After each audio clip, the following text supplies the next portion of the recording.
Les vraies voix Sud Radio, le grand débat du jour. Faut-il réduire les indemnités chômage lorsque le marché de l'emploi est dynamique? Question qu'on vous pose, car c'est dans les cartons du gouvernement Félix Mathieu. Oui, la concertation sur l'assurance chômage va s'ouvrir dans un peu plus d'une semaine, a annoncé le ministre du Travail Olivier Dussopt. Un futur système plus protecteur, plus efficace, promet-il. Les indemnités chômage pourraient donc varier en fonction de la conjoncture. C'est d'ores et déjà l'intention affichée. Ça pourrait même se faire région par région ou bassin d'emploi par bassin d'emploi. L'actuel régime d'indemnisation n'est pas suffisamment incitatif au retour à l'emploi, a lancé le ministre devant la commission de l'Assemblée nationale qui examine ce projet de loi. Il est indispensable de renforcer l'incitation alors que les pénuries de main-d'œuvre atteignent des sommets, a même renchéri le député rapporteur du texte pour la majorité, Marc Ferracci. Pour autant, le ministre du Travail se veut rassurant. La seule piste que je n'ouvre pas, c'est le niveau de l'indemnisation, parce que dans une période où l'on protège le pouvoir d'achat des Français, ça n'a pas de sens de baisser une indemnité. Sous-entendu, il pourrait jouer plutôt sur la durée d'indemnisation plus que sur les montants. Quoi qu'il en soit, côté syndicat, je ne tomberai pas dans ce piège, a d'ores et déjà rétorqué le chef de file de la CFDT, Laurent Berger, accusant le gouvernement de vouloir appuyer sur la tête des demandeurs d'emploi. Ces règles, on les réécrira pas, prévient le syndicat réformiste, en jugeant que le vrai problème, c'est plutôt l'attractivité des métiers en tension. La plupart des autres syndicats sont sur une posture similaire, comme sur les retraites. La perspective d'un bras de fer semble bien se dessiner. Merci beaucoup Félix Mathieu. On va en parler bien entendu avec nos éditorialistes, et notre invité aujourd'hui c'est Joseph Touvenel, directeur de la rédaction de Capital Social et secrétaire confédéral de la CFDT. TC, décidément.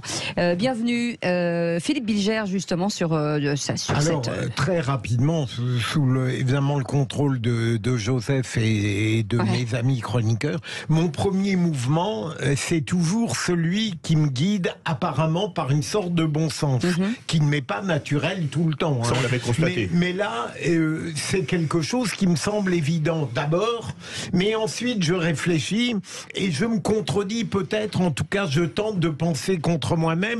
Le deuxième élément, c'est trotskiste, quoi, non, c'est de me dire, c'est ce qu'on dit, François, un trotskiste, c'est trois positions différentes. J'allais aller dans votre sens, je vais reculer.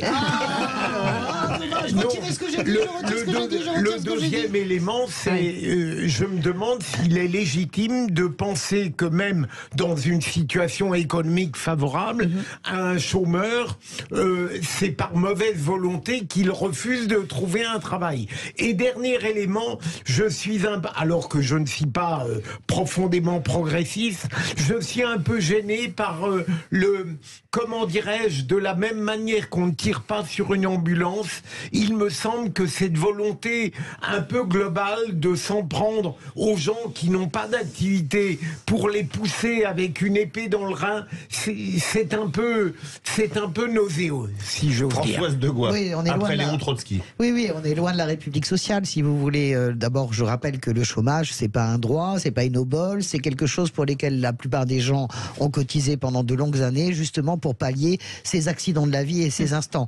Il y a un paradoxe dans ce que vous disiez dans la question piège, c'est-à-dire que, Cécile, tout à l'heure, évidemment, en gros, quand on entend le discours du gouvernement, en filigrane, il va falloir mettre au boulot toutes les feignasses, parce que ça, c'est un discours de l'air du temps, c'est un discours qui fait plaisir à un certain nombre de gens, mais c'est un discours complètement démago, qui correspond pas au réel, et quand on se rend compte des chiffres avancés, 25 à 42% des gens qui ont droit au chômage. D'abord, je rappelle que 50% des gens qui sont au chômage n'ont pas le droit à des indemnités. Donc déjà, on fait ça, et après, on coupe en deux. 25 à 42% ne les demandent pas pour 1000 raisons. Un peu la honte, le fait qu'ils sont sûrs qu'ils vont retrouver du travail. Et certains qui le retrouvent en déant le mois suivant. Écoutez, mais comment vous allez calculer la reprise économique d'un département ou d'une région? Ça veut dire que c'est terminé. Donc ça veut dire qu'on fait tout à la carte. On fait à la carte par région, on va même faire à la carte par ville. Ça n'a absolument aucun sens sur le plan de ce qu'est la République sociale, sur le plan du message qu'on envoie aux Français. Je rappelle que ce gouvernement-là, alors que, je le redis parce que c'est très important, l'ONU demande ça, les Allemands vont le faire, les Italiens l'ont fait, les Britanniques qui sont pas des dangereux gauchistes avec le couteau entre les dents, ce gouvernement donne le sentiment de taper sur les gens qui ont presque rien, et en revanche les super profits, alors là, on les taxe pas, contrairement aux autres. Alors moi je vais pas vous parler des super profits. Je ne sais pas ce que c'est. Non, ce dont Et je peux m'exprimer. Vas-y, Voilà. Sébastien. Merci. Non, il y a quand même un phénomène auquel on assiste, en tout cas dans les entreprises, c'est la grande démission. On a un certain nombre de nos jeunes collaborateurs, notamment, qui peuvent profiter de ce qu'on appelle la frange généreuse et qui préfèrent très clairement aujourd'hui se désengager professionnellement plutôt que de travailler.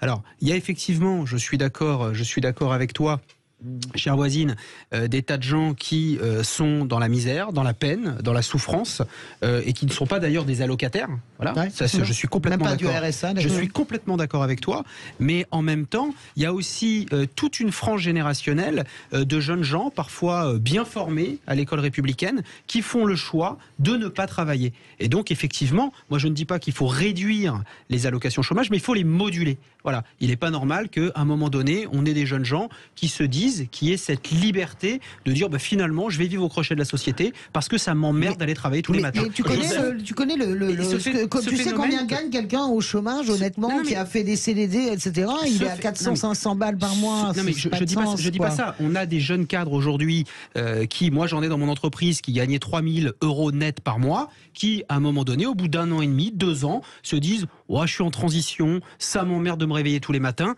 et je préfère me mettre en pause. Quand ils se mettent en pause à leurs frais, ça ne me pose pas de problème. Ils se forment. Mais ils sont souvent très bien formés. Pourquoi ils veulent quitter ton entreprise, c'est un vrai sujet. C'est pas que la mienne. C'est un phénomène. Je blague, non, mais je c'est un taquine. phénomène. C'est un phénomène. On l'a vu aux États-Unis. Aux États-Unis, c'est plusieurs millions d'Américains. C'est un phénomène qu'on appelle le Big Quit. Et ce phénomène Oui, mais le gagne Big l'Europe. Quit aux États-Unis, il n'y a pas de. On va écouter Joseph Touvenel. Mais en France, il y en a. Joseph, En France, vas-y. il y en a. Déjà, Très peu, très peu. juste un mot, les super profits, ça existe, par exemple chez McKinsey, Facebook ou Google, et j'aimerais déjà qu'ils commencent par payer correctement les impôts dans notre pays, ça nous aiderait quand même. Je ne dis pas que ça n'existe pas, je ne dis je ne sais pas ce que c'est. Oui, bien bien nous sûr, avons déjà- on va faire un super débat sur les super Je viens de profits. vous expliquer Merci. avec 3 exemples. J'ai un profond désaccord avec Françoise Desgosses quand elle nous dit que 50% de ceux qui sont inscrits au chômage ne le touchent pas, c'est pas 50%, c'est 60%. Oui, pardon, merci. Il y a J'étais 6 pas sûr de millions, mon 6 chiffre. millions et demi d'inscrits et seulement 2 600 000 qui touchent. Et donc, on voit que le gouvernement, d'abord aujourd'hui, est-ce qu'il est prioritaire dans la situation de la France économique et sociale d'aller sur ce terrain-là? Il me semble qu'il y a d'autres choses à faire, mais c'est une priorité gouvernementale. Il s'intéresse aux 40%, pas aux 60%. Et en plus, ça a été dit, ça paraît de bon sens au départ. Voilà, et comme ça, on me le présente, je vais dire oui, mais pratiquement. Et c'est souvent le problème de ce gouvernement, c'est le réel. On fait comment? Aujourd'hui, par exemple, en Vendée, ils sont au plein emploi. C'est-à-dire que le plein emploi, on estime que c'est moins de 5% de chômage, c'est le plein emploi, un renouvellement normal, etc. Est-ce que ce dispositif changerait quoi que ce soit au problème de la Vendée? Non, ils sont au plein emploi. On le fait comment? Par zone géographique? Qui détermine les zones? Elles ne bougent pas. C'est les zones où je travaille, où j'habite, où est mon foyer. On le fait par secteur d'activité? Sur quelles règles? Sur quelle base? On met une règle pour les gens de chez McDo et une autre règle pour les gens de chez Camailleux, par exemple. Donc, il faut regarder pourquoi il y a 6,5 millions de personnes qui, aujourd'hui, sont inscrites au chômage. Vous avez dit quelque chose qui n'est pas faux. On a un certain nombre de personnes, notamment des cadres, qui profitent des situations et qui jouent avec le système. Donc, ce qu'il faut voir, c'est comment on peut éviter cela. Mais c'est pas sanctionner tout le monde. Et comment on peut éviter cela? Ben peut-être que le discours ultralibéral qu'on a eu depuis des décennies fait plonger dedans, parce que quand on explique aux gens que le but dans la vie, c'est de gagner un maximum d'argent, et que le but dans l'entreprise, c'est uniquement de gagner un maximum d'argent, chacun comprend qu'il est sa petite entreprise, et alors il s'organise intelligemment pour gagner un maximum d'argent, tout à fait égoïstement. Un peu de morale dans le système, ça serait pas mal. Restez avec nous, on revient dans un instant. La suite de ce débat, faut-il réduire les indemnités de chômage lorsque le marché de l'emploi est dynamique, avec nos éditorialistes du jour et Jérôme... décidément, je veux absolument vous appeler Joseph Comme Touvenel. Staline. Vous allez voir la moustache. On est bien entouré à côté de vous, Philippe Bilger. Directeur de la rédaction de Capital Social et secrétaire confédéral de la CFTC. Et on revient dans un instant. On est avec les vraies voix jusqu'à 20h. Bienvenue à tous. Bienvenue dans Les Vraies Voix sur Sud Radio. On est ensemble jusqu'à 20h avec Françoise Degois, avec Philippe Bilger, avec Sébastien Ménard. Faut-il réduire les indemnités de chômage lorsque le marché de l'emploi est dynamique? Question que l'on pose aujourd'hui. Et vous dites non à 67%. Joseph Touvenel est avec nous, directeur de la rédaction de Capital Social et secrétaire confédéral de la CFTC. On revenait justement sur cette... il rigole parce que je l'appelle Jérôme depuis le début. Il se fout vous avez raison de vous moquer de moi. Est-ce que la société, Joseph, n'a pas changé aujourd'hui? Est-ce que il faut prendre en compte depuis le confinement à force de ne pas respecter la valeur travail, on en arrive à une situation où certains se disent pourquoi j'irai travailler? Alors il y a plusieurs cas. Il y a des cas de personnes qui font des calculs en se disant mais si je travaille pas, à la limite en net j'aurai plus que si je travaille. Ça existe. C'est pas marginal, ce n'est plus marginal. Puis il y a quelque chose qui m'avait frappé quand j'étais allé visiter une usine Lacoste qui est toujours à Troyes et qui m'expliquait les difficultés de recrutement. Et la DRH me disait mais j'ai compris la difficulté. Chez nous, les gens sont bien payés, ils sont bien mieux payés que le salaire minimum dans un bassin d'emploi qui est catastrophé. Oui, mais ces jeunes ont vu leurs parents virés comme des malpropres du jour au lendemain. Et ils disent, moi, ce système-là, je l'utilise parce qu'il a fait trop mal. Et vous voyez, psychologiquement, comment on peut développer ça et l'ultralibéralisme fait beaucoup de mal et a fait beaucoup de mal en expliquant que la loi du genre, c'était gagner un maximum en un minimum de temps. Il y a plus de... Philippe. L'entreprise, la communauté humaine entreprise, quand elle existe, alors ça se sait, alors ça fonctionne. Mais quand elle n'existe pas et que les gens voient qu'ils peuvent être jetés du jour au lendemain comme un produit jetable, ça ne donne pas envie aux jeunes d'y aller. Est-ce qu'on ne peut pas considérer, Joseph, et je le dis sans ironie, que certains gouvernements plutôt conservateurs peuvent proposer des textes pour lutter contre une tendance délétère de la société elle-même? Je pense que le gouvernement, en proposant cette disposition, a conscience qu'on n'est plus dans le même monde où le travail était une valeur exemplaire. On est d'accord, mais concrètement, ce qu'il propose, c'est une usine à gaz ingérable. C'est l'exemple que je donnais tout à l'heure. Qui va décider de quoi par région, par secteur, par machin? Et c'est l'exemple de la Vendée. S'ils ne voient pas ce qui se passe en Vendée aujourd'hui, ils peuvent prendre toutes les décisions qu'ils veulent. Ils sont au plein emploi. Ils ont un problème de recrutement. Dans le recrutement, il y a aussi la formation.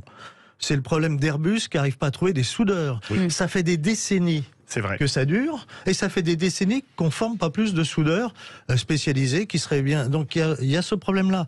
Il y a un ensemble de problèmes. Après, ce qui est évoqué aussi, c'est qu'il y a une génération nouvelle qui rejette un peu l'entreprise, qui veut vivre sur le système, mais... ceux qui sont au pouvoir, qu'est-ce qu'ils ont fait pour la valeur travail? Comment ils l'ont méprisé pendant des années? Sinon, les métiers les plus difficiles, comme ceux qui aident les personnes âgées, les personnes dépendantes, ils seraient bien mieux considérés, bien mieux rémunérés.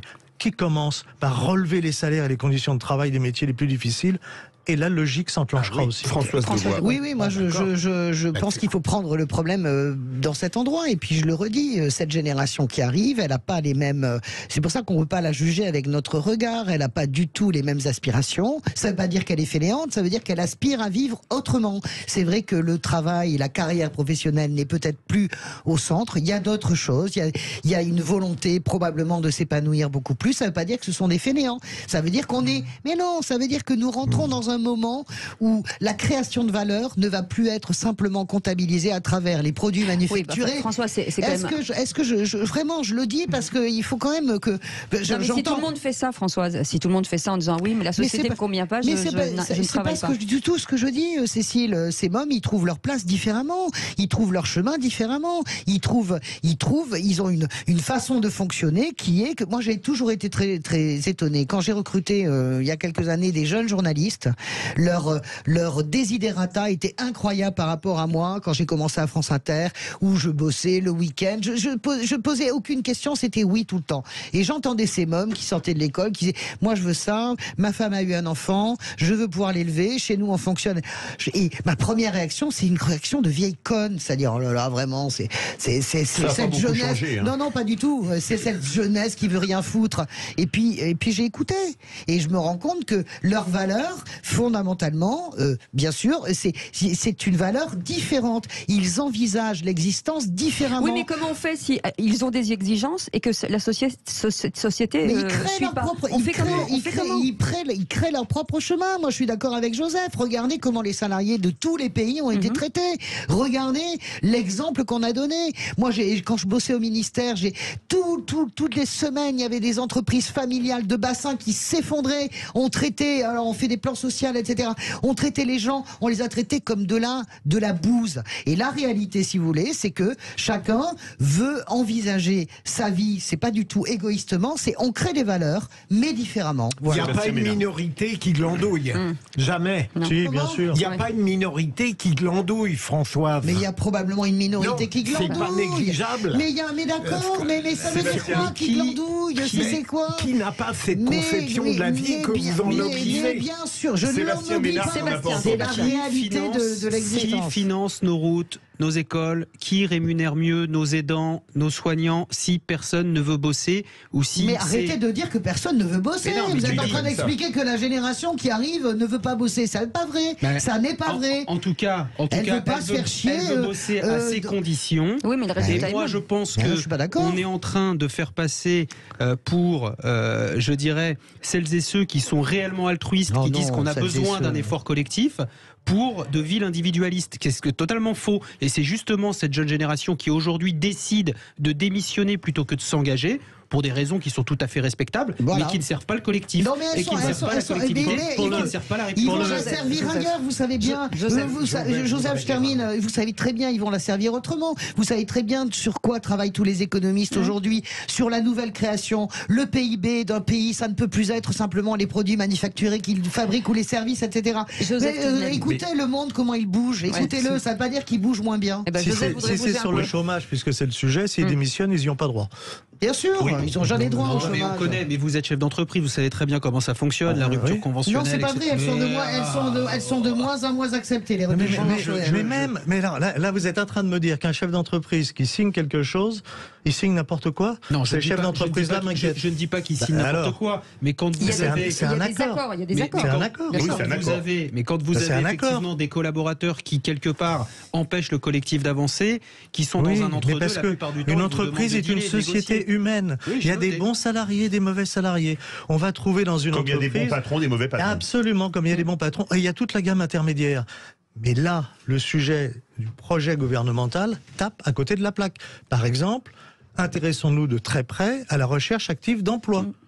Pour ceux qui recherchent activement, et je peux vous dire par exemple les alternants de Camaïeu, les jeunes alternants de Camaïeu, eh ben c'est dramatique pour eux, parce que c'est leurs études qui sont fichues en l'air. Alors s'il y en a qui peuvent prendre des alternants de Camaïeu, qui sont en alternance, qui bossent, qui ont trouvé une entreprise et du jour au lendemain, terminé. Eh ben, en tout cas, il y a des bons et des mauvais animateurs et ceux qui respectent l'horaire. Merci beaucoup, Joseph Touvenel, d'avoir été avec nous, directeur de la rédaction de Capital Social. On a été sage. T'as vu comment on a été sage? Hyper sage. Parce que tu fais peur quand même. Oui, je fais peur. C'est ça. Le dialogue, notamment. Criez-là. Oui, notamment. Philippe Bilger. Entre Sébastien et Françoise est très intéressant avec un syndicaliste équilibré. Notre corps balance. Oui. Restez avec nous, c'est la suite des VV dans un instant. On reviendra sur le mot du jour avec le mot cannibale. Eh ben dis donc, ça nous donne envie. À tout de suite et bon appétit.